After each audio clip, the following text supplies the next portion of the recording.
afternoon. Welcome to today's webinar, Demystifying Daubert, Daubert Effect on Your Work as an Expert Witness. While most expert witnesses have heard about the United States Supreme Court's decision Daubert v. Merrell Dow Pharmaceuticals, few really understand what the decision means. A proper understanding of Daubert can reduce the odds that your testimony will be excluded from trial. During today's program, our presenters, Craig Heidemann and Nathan Duncan, will discuss the following: court decisions leading to Daubert, what the court really decided in Daubert, important decisions after Daubert, how courts routinely apply the Daubert standard, and how to respond to a Daubert challenge and inform future clients of Daubert challenges. Today's presenters are Craig Heidemann and Nathan Duncan. Mr. Heidemann is a shareholder in Douglas, Hahn and Heidemann, PC. His practice is limited to serious personal injury claims, wrongful death, class actions, civil rights, pharmaceutical products liability, and felony and misdemeanor criminal defense. Throughout his practice, he has recovered significant dollar settlements and judgments for his clients. Mr. Duncan is an associate at Douglas, Hahn and Heidemann, PC. Mr. Duncan attended law school at the University of Missouri, Columbia, where he earned his law degree in 2007. Mr. Duncan is a member of the 30th Judicial Circuit Bar Association and Missouri Bar. He is also admitted to practice before the U.S. District Court, Western District of Missouri.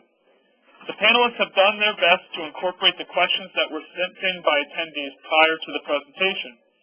If you have a question that pertains to the presentation, please use the chat or Q&A feature, which are found on the right-hand side of the screen, to submit your questions to the presenters. I've highlighted them with my blue pointer. Tomorrow morning, I'll send out a link to the archived recording of this webinar, as well as the PowerPoint slides used during today's presentation. We do ask that you take time to fill out the survey that will appear on your screen after the webinar is over. I now invite you to sit back, relax, and enjoy. And now I'm going to turn it over to our distinguished presenters, Craig Heidemann and Nathan Duncan. Craig and Nathan, it's all yours. Thanks, Matt. Welcome, everybody. Glad you're with us. Hopefully, in your neck of the woods, wherever you're at, it's not 105 as it is in southwest Missouri. With 70% humidity. Well, at least there's the humidity. We're going to talk about Daubert today. We're going to try and demystify it. We're going to try and explain it so that we can help you apply it better to your practice as expert witnesses. To start off, we wanted to kind of head off with Rule 702 of the Federal Rules of Evidence. Now, this is the rule that governs the admissibility of expert witness testimony in general. Now, the prior version, the pre-Daubert version of Rule 702, this is the text that was used. And if you're familiar with 702 today, you'll see the difference immediately. But the primary concerns of 702, first, is that the knowledge has to be scientific, technical, and specialized for you to, as an expert witness, to offer testimony or to be admissible. And generally, anything that is outside the expertise, well, federal judges these days, I'm going to offer a kind of a conclusory observation. Anything that's outside the general knowledge of a general juror or beyond common sense is going to be in the realm of Rule 702 expert testimony. So it'll be scientific, technical, or specialized. The other thing that judges look at is if the testimony will assist the trier fact in reaching some kind of issue that's before the jury. Now, the other thing is, for your testimony as an expert witness under the prior version of 702 and the current version, you have to be properly qualified by your knowledge, training, experience, all those things. So under the pre-Daubert version of 702, this is what the judge looked at to decide whether an expert witness could testify.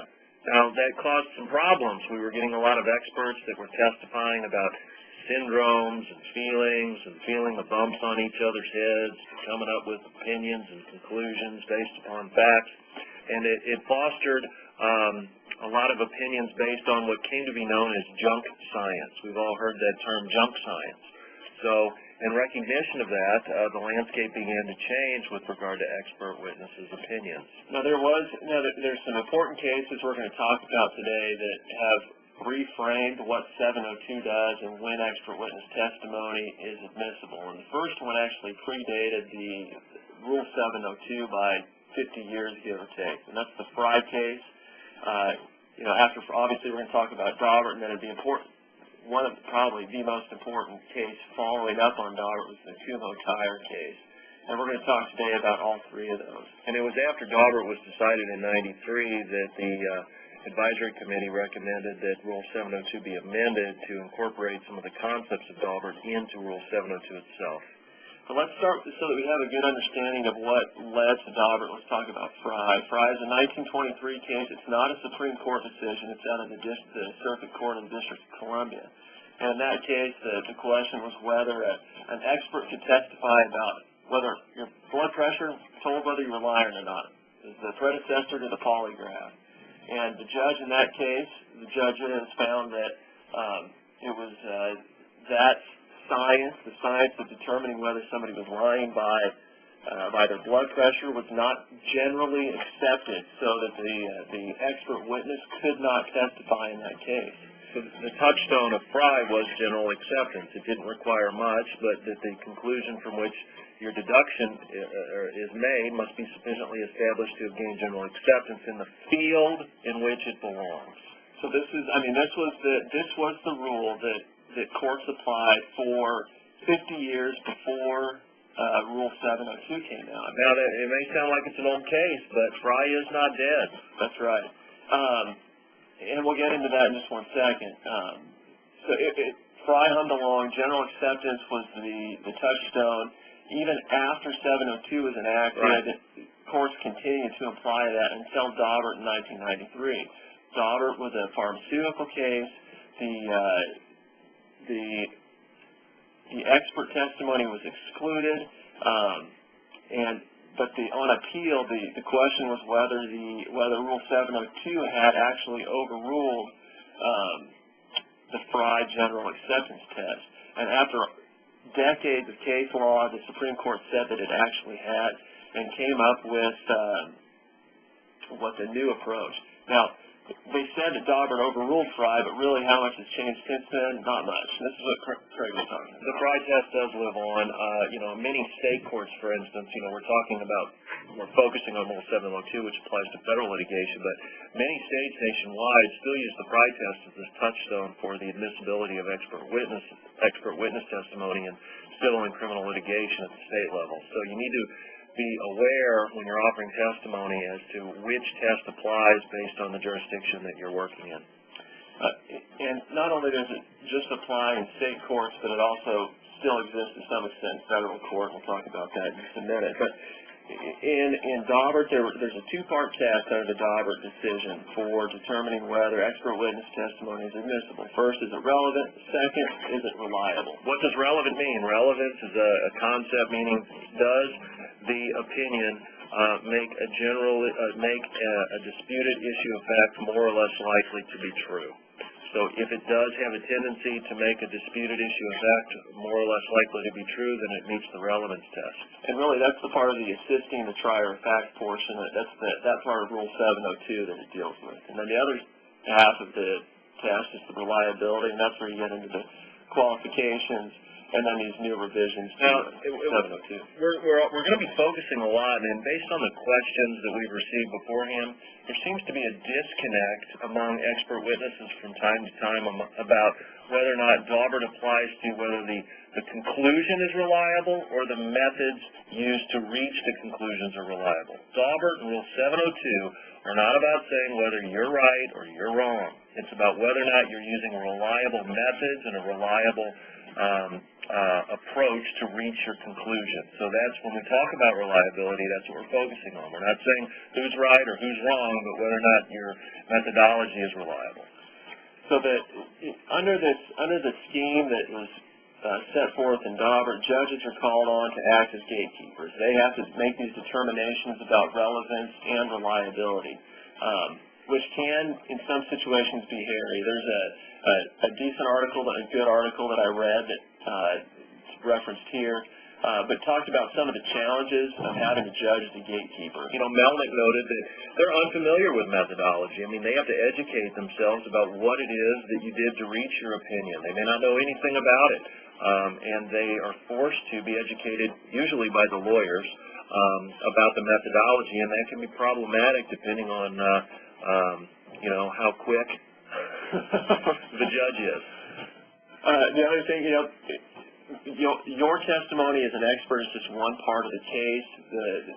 Having the judge act as a gatekeeper may be a great burden for some of these judges. The judge may not want to get into, we just consider, engineering concepts may be too much to ask. We just filed a Daubert motion in responses to some Daubert motions last week, and if we had all the paper in front of us, it would probably be a foot tall. I mean, imagine this poor judge and his clerk that now has to wade through all of this minutia to decide whether or not the experts can testify at trial. It's the same deal. There was some concern that under the Daubert decision, we were calling on judges to be amateur scientists, that they were going to start conducting experiments in their offices or something. Getting out their beakers. That's right. So that's one concern, is that maybe you do get a judge that fancies himself an engineer or a mathematician, and bad things can happen. But that's not the role of the gatekeeper. It's just to be objective and not subjective, and to decide whether or not there's reliable methodology that's generally accepted, peer-reviewed, reliable, so that the jury can be comfortable in relying on the experts' opinions. So the Supreme Court gave these trial judges, these gatekeepers, some guidance. They didn't leave them out there hanging. They listed 4 factors that they should consider or can consider. Don't have to, but may consider. It's permissive. The first one is, has the theory technique been tested? Testing, presumes that peer review. We talk about peer review, and peer review is one of the things that can apply to testing. Publication is an opportunity for the materials to be judged, the methodology to be judged, not the conclusions, to decide whether or not it follows generally accepted procedures within the field. And in some cases, that methodology has been used before the scientific method has been applied to it. So there's some known rate of error to that methodology that you as an expert witness would use. So a judge can consider that as well when looking at your methodology and determining whether it's reliable or not. And there's general exceptions again. The Supreme Court said, we haven't totally abandoned it. That's one consideration a trial judge can look at when deciding whether your opinions are reliable. Now, we got a lot of questions ahead of time, that said, if something's new and hasn't been peer-reviewed, is it excluded under Daubert? Not necessarily. If something has a high error rate, a test that I applied, is it going to be excluded? Not necessarily. Has it been tested? If it hasn't been tested, is it going to be excluded? Not necessarily. It all depends. But these are 4 factors which the judge can give weight to, can consider, has to consider, but doesn't necessarily have to follow. Well, and they are factors; they're not rules. So, the decisions, the advisory committee's comments to Rule 702, they all talk about this gatekeeping task as being a flexible one, and that judges have a lot of leeway on how they're to go about and consider whether the testimony is reliable or not. And it's like I've always trained all of my new associates, know thy judge. If you know your judge and you know what he's done in the past, you can get some indication of how he's going to at least evaluate the materials that would be put before him in a Daubert motion to either allow or exclude expert testimony. Well, that'd be something, you could talk, when you have your initial discussion with your hiring lawyer, you could talk about who the judge is and any thoughts that the lawyer has on what that judge might do if confronted with the Daubert motion. The advisory committee listed 5 other factors that are helpful and that have come up.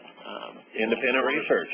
Was the method or the study conducted solely for the purpose of litigation? Now, if an expert is hired solely for the purpose of litigation to go conduct a study and create new science on an issue just for the purpose of proving a fact true or false in a lawsuit, that's going to be something that's going to weigh in some respects, against the admissibility of their testimony. Not to say it's going to cause it to be excluded, but it's not going to favor its admission. Well, because it's going to have the bias. There will be a suggestion that it's, you were hired, you're paid to do this, and it may have affected the study itself.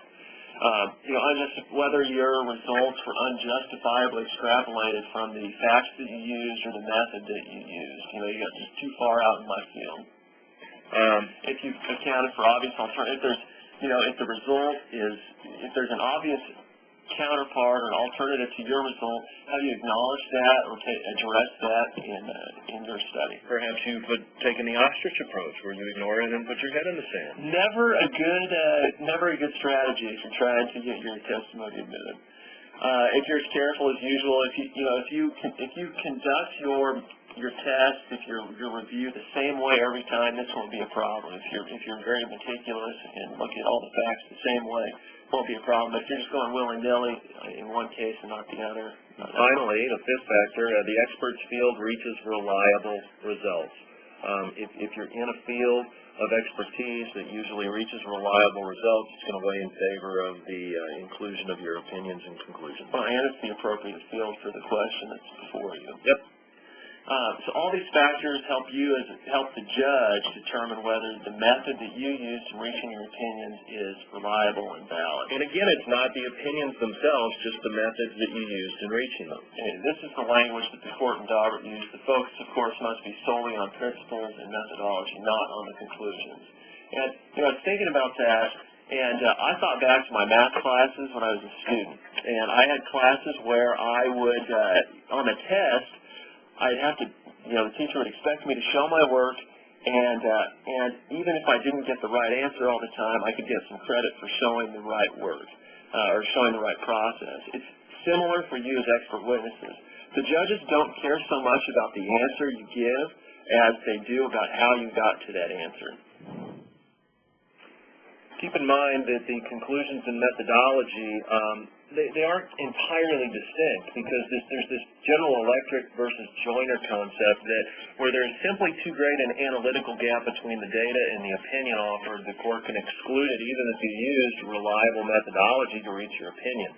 That's kind of like we've received some comments on the emailed questions, things that are just way out there in left field. Even if you use reliable methods to try and reach those opinions, but you make a great analytical leap to get there, they're going to use this General Electric rationale to exclude your opinion, no matter how reliable your methodology was.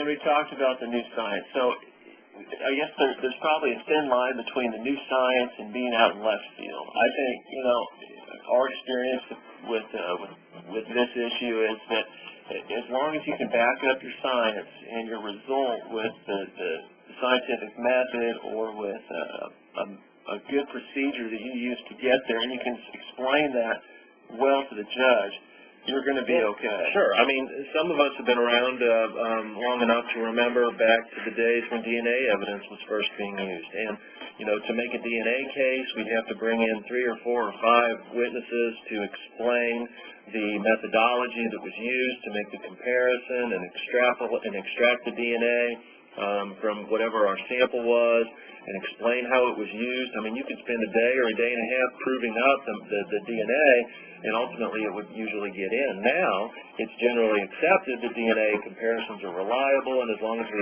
follow the accepted methods, we can get it in without much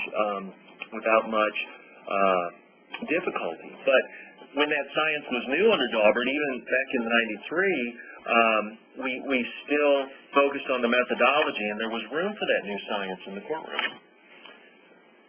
I guess somebody always has to push the borders, I suppose. Sure do. Why don't we jump into a little Q&A, Craig, some that's submitted, and if you wanted to, if you had any questions that you thought of as we've been talking, you can submit on the chat or the Q&A section here to the right of the screen. But we got lots of good questions before the presentation today. Well, here's one.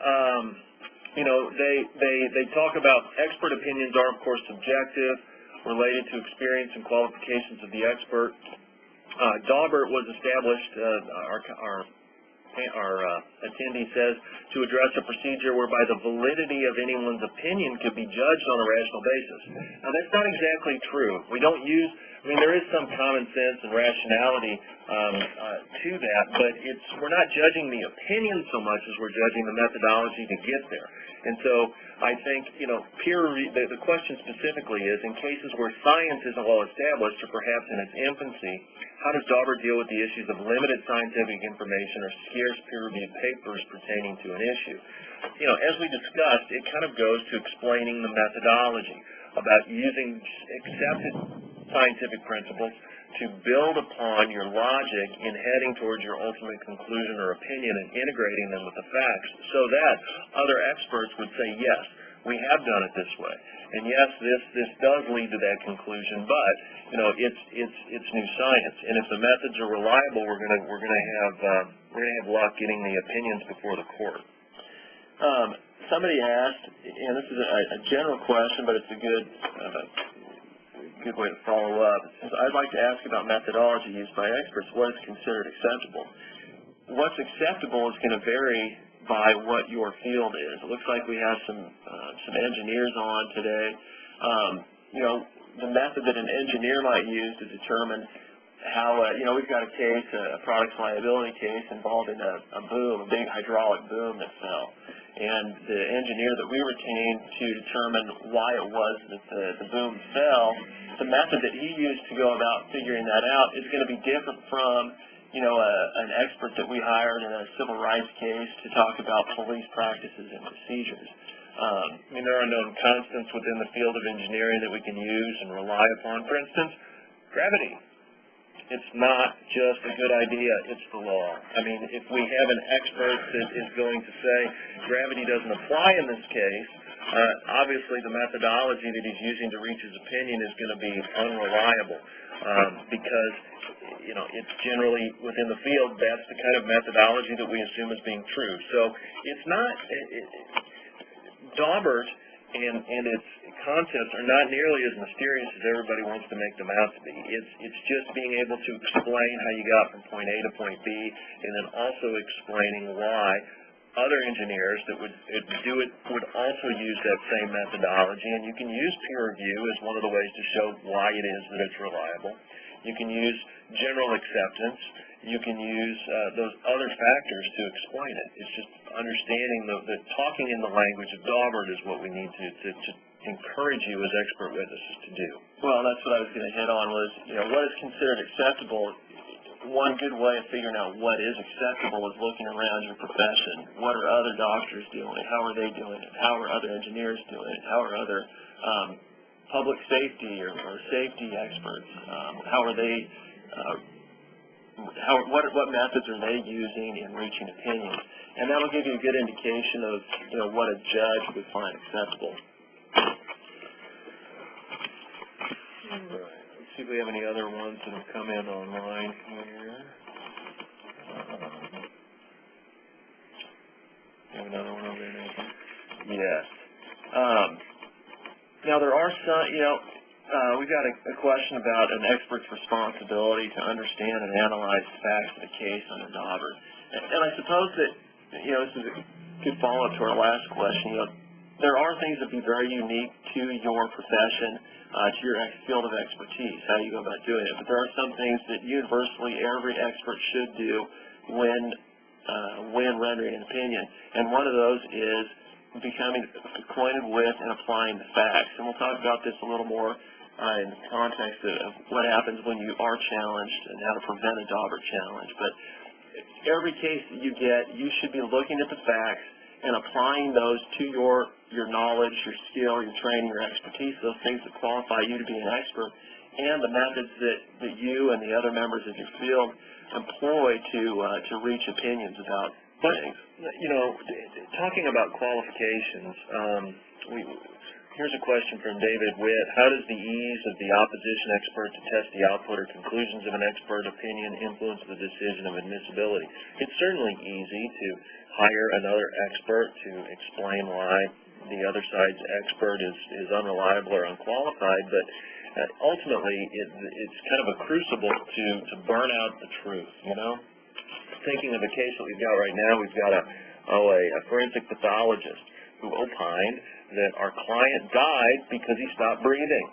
The other side hired an expert who wrote an affidavit that said, well, his opinion is obviously unreliable, and he's not qualified because he's not a pulmonologist. For you non-doctors, a pulmonologist is somebody that is a doctor of breathing or respiration. And provides treatment for people with respiratory conditions. And our expert witness said, you know what? Here's what you need to tell the court in your response to the Daubert motion. I testify about cause of death. I do not provide treatment to people. My clients are dead. Everyone that forensic pathologist that opines about cause of death does not provide treatment. And so, yes, I am not a pulmonologist and don't claim to be. But, pulmonologists also likewise don't opine about cause of death. So the fact that we've got the experts on both sides, that helps us as lawyers to figure out how to challenge or rebut a challenge to expert testimony, because you guys know best. And so we call upon you in drafting and responding to Daubert motions to help us poke holes in the other side's opinions using Daubert and Rule 702. Somebody mentioned that they were challenged by an opposing attorney for doing research online instead of going to a library and opening the books, and how they should defend themselves for that or bolster their online research. Why bother? I guess my first response would be, who's challenging on that ground? That sounds like a feeble challenge. If that's all they've got on you, you're doing very well. It'd be like telling me as a lawyer, criticizing me for doing my research online. I think you could now be criticized for relying upon book research to do your work. It's generally accepted. If it's not generally accepted in your field, then perhaps you wouldn't want to do it, but I would assume that it would be. And I think, if it's a Daubert challenge and there's a hearing on it, you'd expect the hiring lawyer, to address that with you during the testimony, or, if you can prepare an affidavit that says that, this is how everybody in my field does their research. That's why I did it this way. You'll be in good shape and be able to defend that challenge. Richard Lichten asks, what tips or examples do we have for police experts in force cases to show methodology to reach opinions? There's a lot of research out there on use of force, for instance, in the world of tasers. The taser company down in Arizona, they've funded a lot of research to show that tasers are safe and effective, and likewise there are some other studies that show that they're not safe and effective. So just knowing what studies are out there based upon the particular type of force that's used would be the kind of methodology that I'd look at. But really, that's a little different than like the engineers we were talking about that might look at, might run some tests on metals or things like that to see how, stress tests or something like that. For a police use of force expert, really, that's more about taking the standards for the profession, what standard operating procedure is for law enforcement officers throughout the United States, and applying the actions of the specific officers. Well, here, let's give a real-world example. I like examples. There was an expert, a guy by the name of Newman, did some research years ago for a particular case. He was hired to do the research on a use of force case where a guy died from positional asphyxia. And he got some healthy subjects and brought them in and put weights on their back and decided whether or not they could still breathe, and they could still breathe. And so I'm paraphrasing, but his study concluded that putting X amount of weight on somebody's back wouldn't kill him. And that opinion was used in later cases to say, where you have somebody that's intoxicated, that's been running and struggling and was overdosed or et cetera, and those folks died. He said, well, my study showed when you put this weight on their back, they don't die. And the response is, your methodology doesn't apply to this case because your subjects were not high on methamphetamine. They hadn't just struggled with the police for 20 minutes, and they weren't hogtied at the same time. So that's how they attack the reliability, and sometimes a judge would then have to decide whether or not using the methodology that was used in the study, it could be used in that particular case. Martin Jacobs asked if Daubert applies in state court. Generally it applies in federal court only, but there may be some state jurisdictions, I'm not familiar with all of them, but there may be some states where they have decided to follow the Daubert approach. And be sure to talk with your hiring lawyer whenever you're retained to see what that standard is going to be, whether it's going to be Daubert or something else. All right. After Daubert in 93, the rule was amended and some text was added, and you can see it highlighted there in red, but it includes, it uses the old Rule 702 and adds that the testimony be based upon sufficient facts or data, that the testimony is the product of reliable principles, and the witnesses applied them reliably to the case. So that kind of speaks for itself.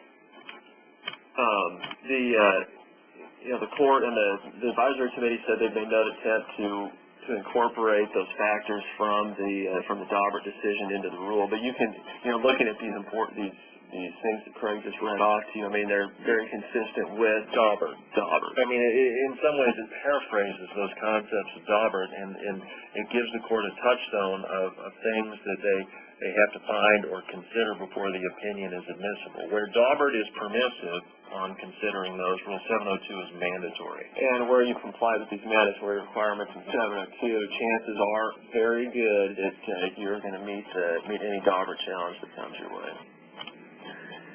All right, so let's talk about our last important case.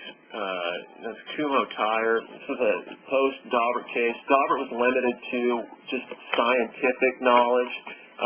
Kumho was, the question there was whether the Daubert principles applied to non-scientific expert testimony, like, the court specifically cited to engineers, non-scientists. I mean, I've had cases here in Missouri where the federal courts have applied the Daubert analysis to my veterinarians, to my plumbers, to my electricians, to, home construction. Anything where you have some kind of specialized knowledge, these federal judges are using Kumho Tire to say that they have to use these same reliability. Obviously, if you're a plumber, I doubt you're writing many peer-reviewed articles. But at the same time, if you're going to testify about whether or not the plumbing in a multi-story office building was installed correctly so as to prevent, some kind of adverse condition, you're going to need to consider that.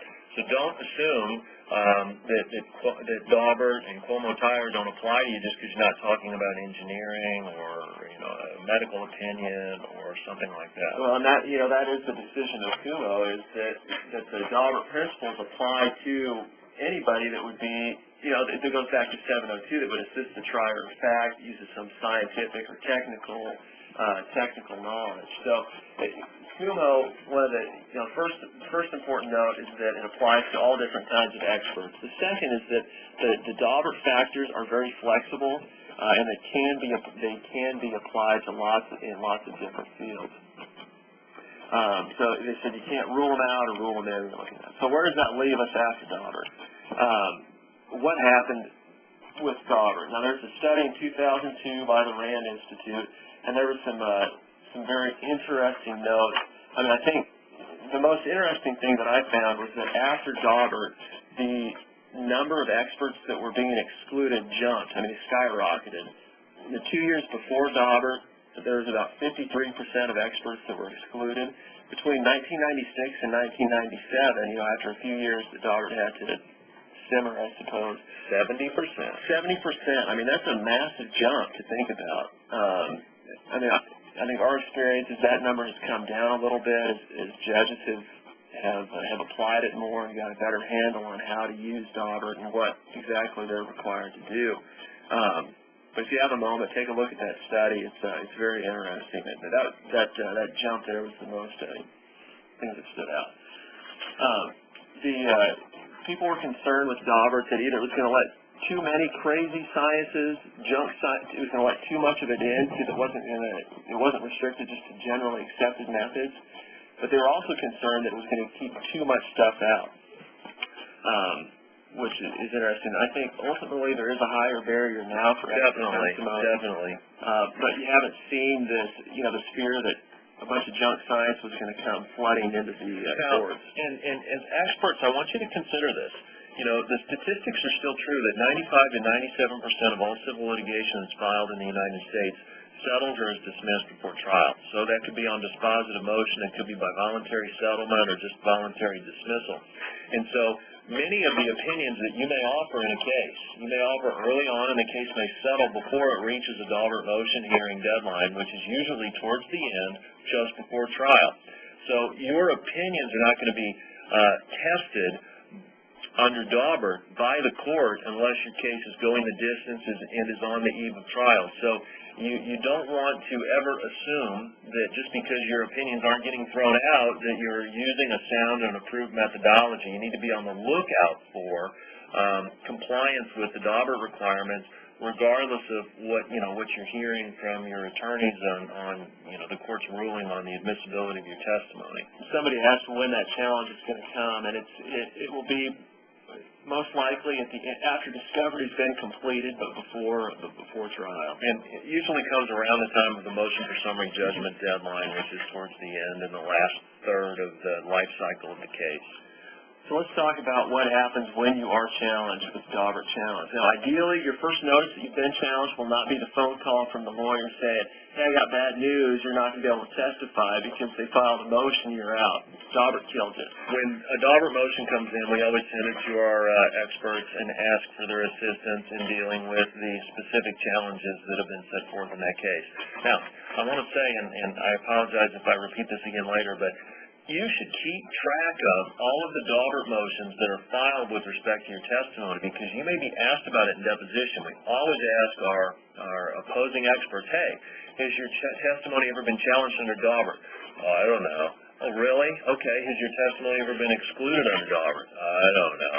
So it might have been excluded a lot? Well, I don't know. I don't keep track. Well, keep track so that if your testimony is routinely challenged and admitted, you sound much more credible during deposition. Well, and it's a bonus for us as lawyers to hear from our expert. I've been challenged a couple times, but this is how we addressed it the last time, and we won this way. So I guess it's selfish reasons for us, but it makes our job easier.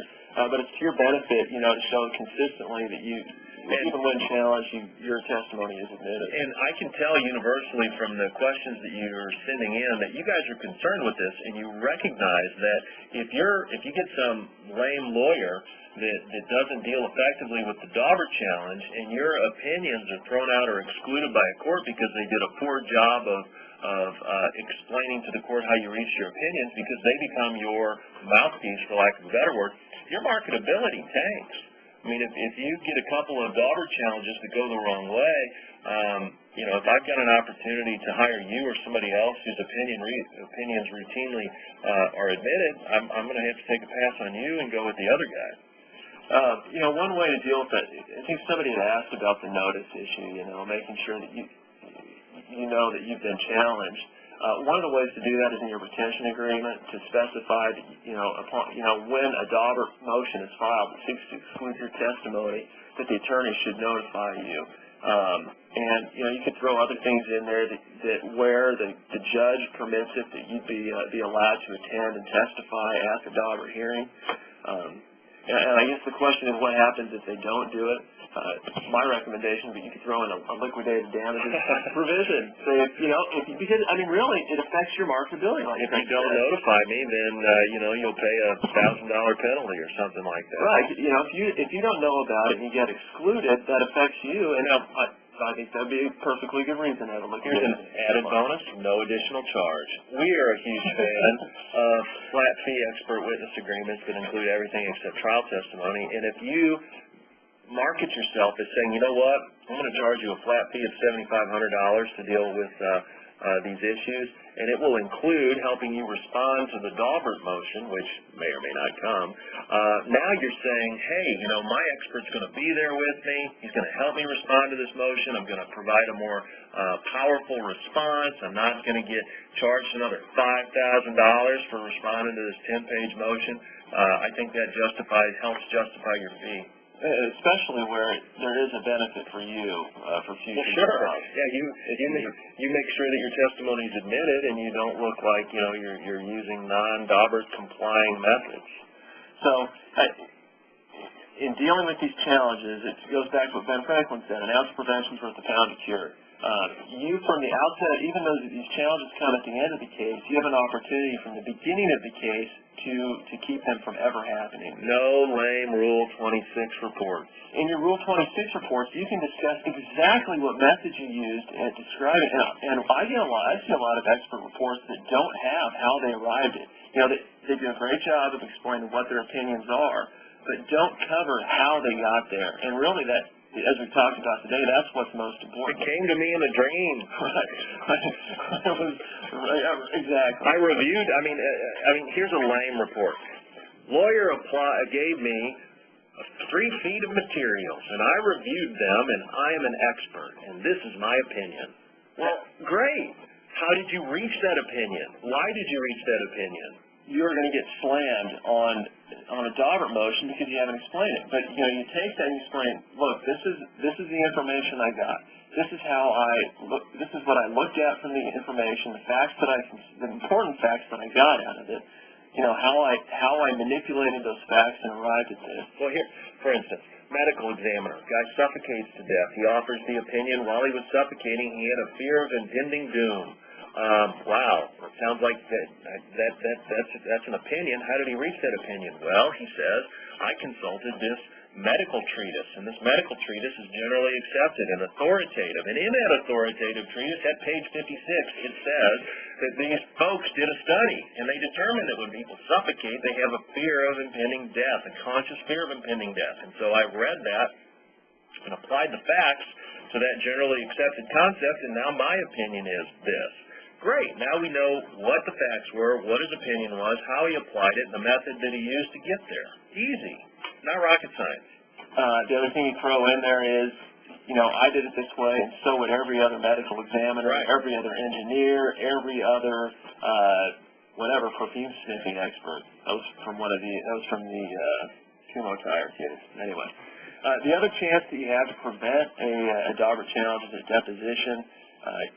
You got a chance to explain that more than likely the opposing attorney, if he's worth anything, will explore how you got to your opinions. This is your chance to shine. That's right.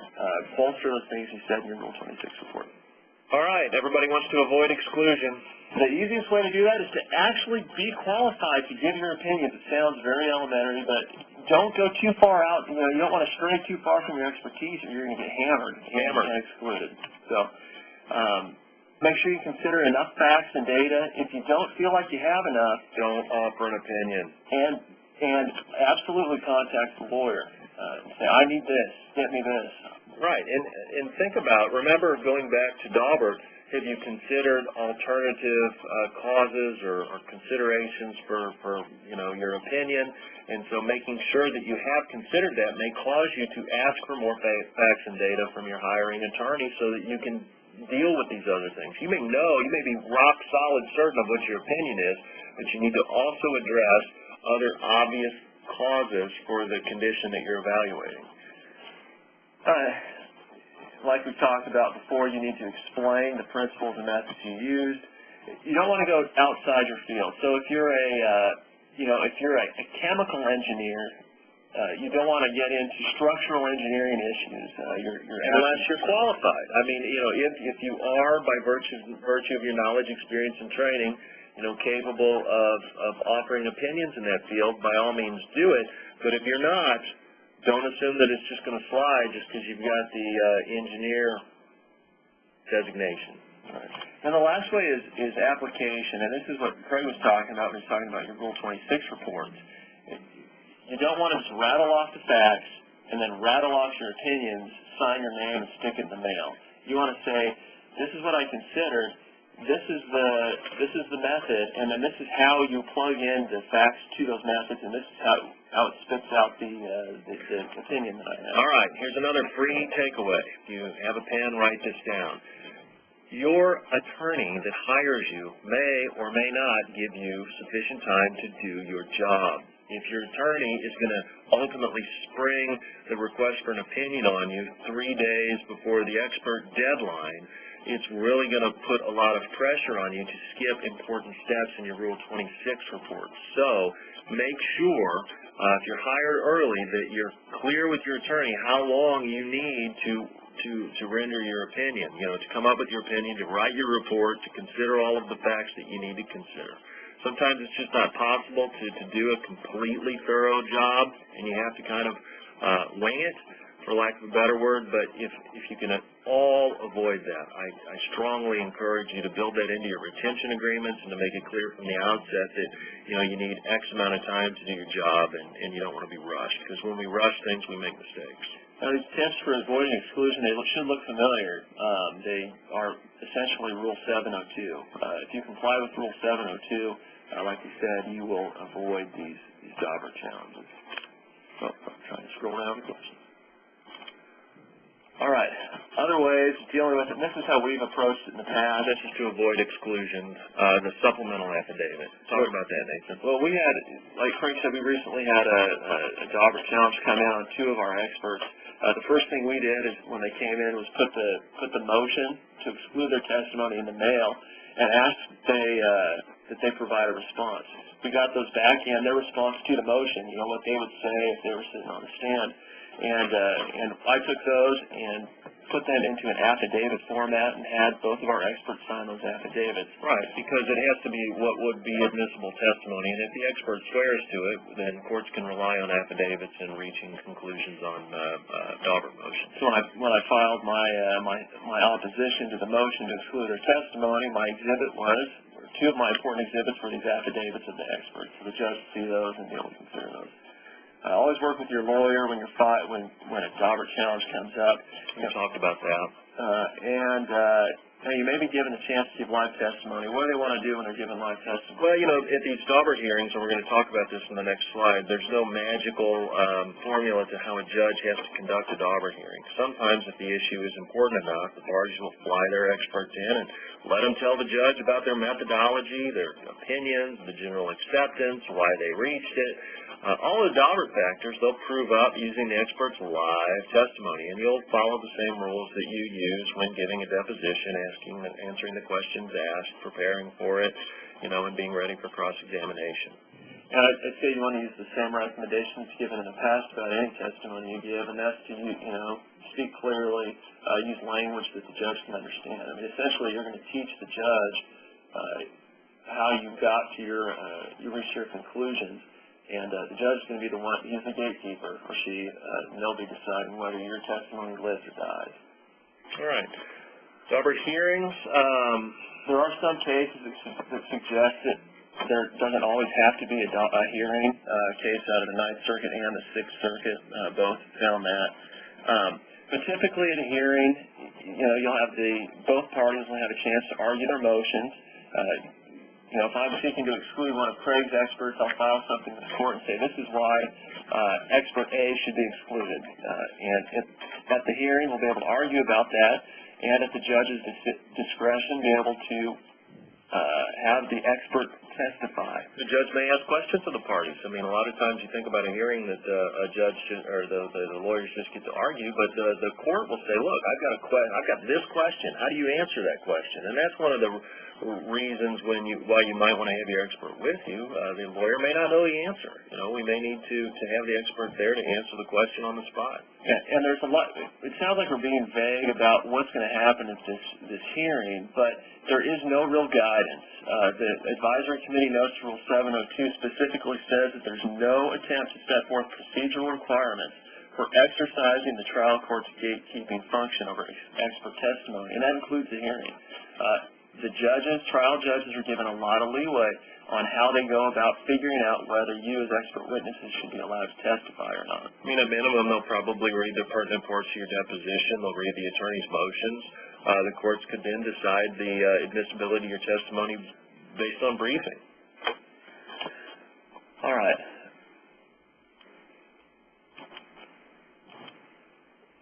So there may not be a hearing. Now, we got a couple questions about, we've talked about your interest in surviving a Daubert challenge, but a couple questions people ask is whether you can compel the court to listen to you at a hearing. And the answer is no. I can't make the judge do anything, and neither can you. If the judge permits testimony and then your hired attorney says, no, we're not going to have you testify because it costs too much to fly you down from wherever you live. That's a possibility, but you cannot force the court to hear your testimony about your opinion. ultimately you hope that you're hired by skilled enough counsel that they're going to get the point across and represent and defend your opinions as you would have them do. Well, what would you do, Craig, though? I mean, let's say the judge says, yes, we're going to take live testimony, but you as an expert, the lawyer calls and says, I'm not flying you down, it's not in my budget, we're just going to go with it. I might suggest to you guys as experts to suggest to the lawyer perhaps attending by Polycom. Most of the federal courts now are online with the Polycom type systems where we can have live testimony in court over the Instant Connect video conferencing. Down here in Springfield, Missouri, when our bankruptcy judge is in Kansas City, people will appear in federal court down here in Springfield, and the judge will be in Kansas City, and that allows a more cost-effective way to take testimony on issues that don't have to be put in front of a jury live. So you might suggest perhaps attending by Polycom might be one way where you might be able to participate on a limited budget. The other thing is if you want to defend your testimony and you feel adamant about it, offer some kind of a discount to help with the Daubert motion. I mean, it's basically free marketing. If you can win a couple of these things and just drive a nail in them, records are generated of the Daubert hearings and of Daubert testimony, and if you win a few of these things, people are going to stop challenging you. Now, just because you win, we had one question that said, you know, if I've successfully met the Daubert challenge in federal court, does that mean, this was from Whitney Smith, that my methodology, if the same, will qualify me in the future? Well, maybe. You know, depends on the judge and how that judge, the next judge is feeling that day. And likewise, just because you have success, you have a great methodology doesn't mean that it applies to all facts.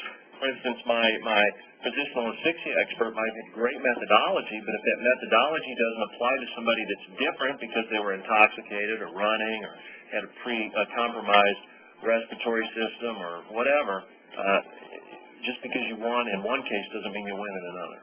But anyway, you might consider a modified fee structure for the Daubert challenge. But it does help your chances. You know, sure. If you've won before, you can say, look, I've been challenged on this exact issue 3 times before, and I've won every single time. Right. You know, the judge is going to stand up and listen. And that's why you guys need to keep track of your track record, your wins and losses, and keep those motions handy and keep them summarized.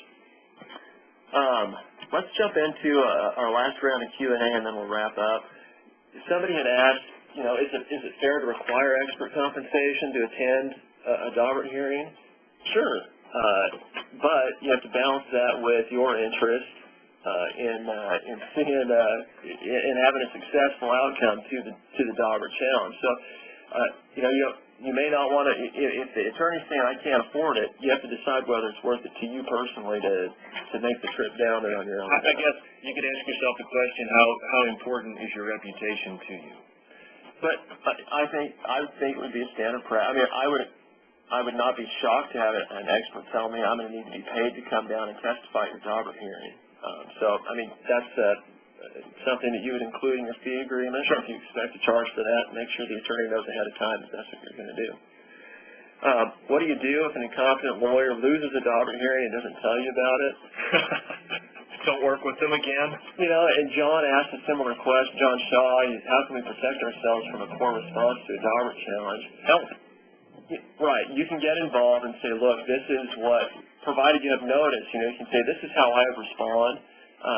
But to some extent, I mean, it's kind of a risk of the job that you do as an expert witness. You know, you can kind of screen the lawyers, sure, you know, when they're calling to hire you.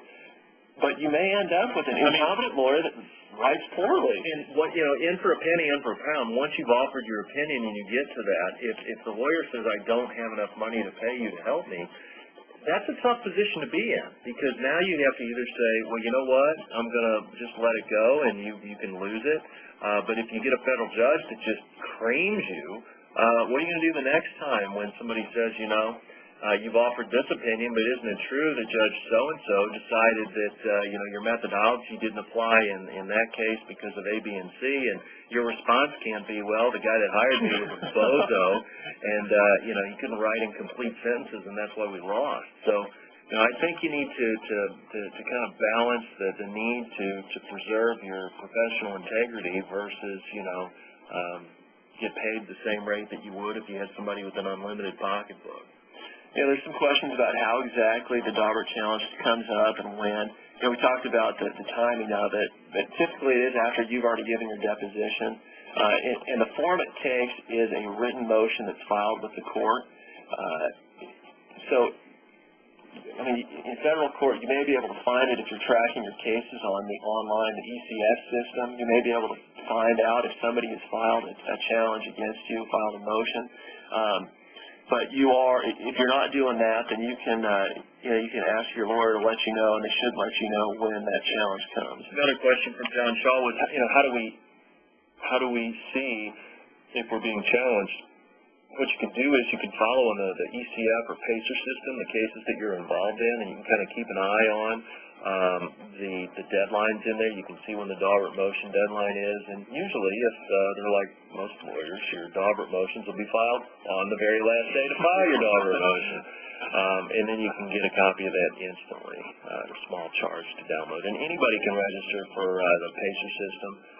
You just give them a credit card and they bill you a small fee for downloading. Or you can look, you don't have to pull that deadline will be in the scheduling order that's entered at the beginning of the case. You can ask the hiring attorney for a copy of that scheduling order or any amendments to the scheduling order, so you'll see when that deadline is. And like Craig said, you can watch for that day to come and then follow up with the hiring lawyer. The other thing, too, is with the ease of legal research, if you want to see how courts analyze specific Daubert challenges, just put in your field, engineering and Daubert in Google, and pull up some of these court decisions and see how judges are analyzing folks that are working in your field of expertise based on varying facts scenarios. I mean, it'll do a couple of things. Number one, if you're having trouble falling asleep, it will help you get to sleep quickly, but it will also give you an idea of some real-world applications of Daubert to your field of expertise, and it doesn't cost anything. And I think it's such a fact-intensive analysis that you really have to be well-versed in the procedures that the court's going to apply, and it is largely a common-sense approach. Somebody asked, what responsibility, if any, a lawyer has to defend a challenge to the expert's testimony. I don't know if there's and then I asked if an expert should hire their own attorney to defend a Daubert challenge. That shouldn't be necessary, and in most cases it's not. I can't think of one. Sure. We as lawyers have to use ordinary care and skill in representing our clients. Ultimately, our responsibility is to our clients to defend your testimony. Right. If I want my case to succeed, I'm going to fight as hard as I can to keep your testimony to come in, or to keep it, admissible at trial. If I've hired you and spent a lot of money on getting your opinion, I don't want the other attorneys to be able to kick it out by filing something with the court. So I'm going to fight as hard as I can to keep that going. Now, I guess there are the cost considerations, but typically, I don't think that there has to be some specific duty that the lawyer has to defend. And let us leave you all with an encouraging thought. We had a case that one of the motions that we filed recently, a law firm up in St. Louis, they filed a little 10-page Daubert motion. They referenced the word Daubert like once in it. It was semi-specious. They just said, our two experts should be excluded because of A, B, and C. We responded with a full frontal thermonuclear assault, a 20-page response addressing all of the issues they raised, some that they didn't. We did an excellent job of defending our experts' opinions. We did a 100 times better job responding to their motion than they did in bringing it. And hopefully you guys are working with attorneys that are going to step up to the plate and do that for you. Not always the case, but I think more often than not, a lawyer's responsibilities to the client are going to more than serve you in protecting your opinions as best as possible. Ultimately, though, it's up to who? The judge. The gatekeeper. Douglas Emmerich asked what Polycom is. That's a video conferencing company. I think that's the standard company that the federal courts are using. High-speed, broadband, video, audio hookup, real-time, very minimal lag communication.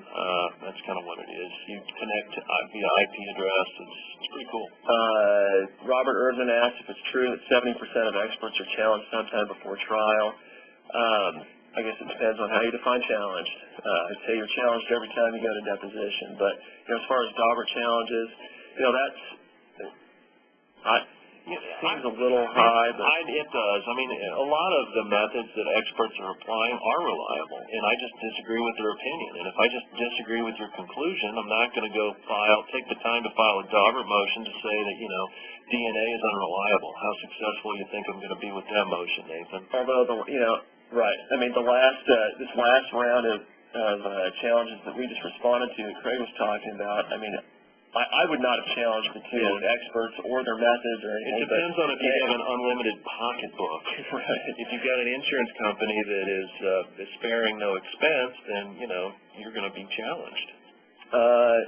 We talked about ECF and PACER. David asked how to track it online. If you go to the district court for the case is pending in, there's a link always to the PACER ECF system, and then you can access the case that way. You just have to input the case number or party's names or anything like that. And keep in mind, guys, that all of the, we got, for instance, on one of these experts that we were challenging, we got a hold of some other lawyers that had Daubert motions with them before, and they sent us their entire briefing packet, the court's order, the guy's deposition, all this stuff's out there. Well, and we got stuff from our expert that had run up against some other cases. Oh, yeah. He's like, here, this is how I can help you. It is a small world, so if you guys aren't tracking your Daubert motion history and the rulings thereon, somebody else is, and it'll come back to haunt you, so you might make sure that your lawyers that you're working for get copies of it. All right, so just parting thoughts. Frye's not dead. Make sure you're still familiar with the general acceptance test, because it'll come up in state courts, and it is a factor in a Daubert. Daubert's the law of the land in federal court, and Daubert means it's all about the method, not necessarily about the opinions. Keep all your Daubert information so future attorneys can use it, so you can keep on testifying as a witness, and look for ways that you can prevent challenges in your Rule 26 reports and your depositions. Yep, that'll keep you from being excluded. Well, we certainly appreciate the opportunity to share these few thoughts, and hopefully we demystified Daubert for you. I think, if anything, if you think this was overly simple, it's because Daubert's not necessarily as complicated as we've made it out to be as lawyers, or just in the general mindset is that it was somehow harder to comply with than it is.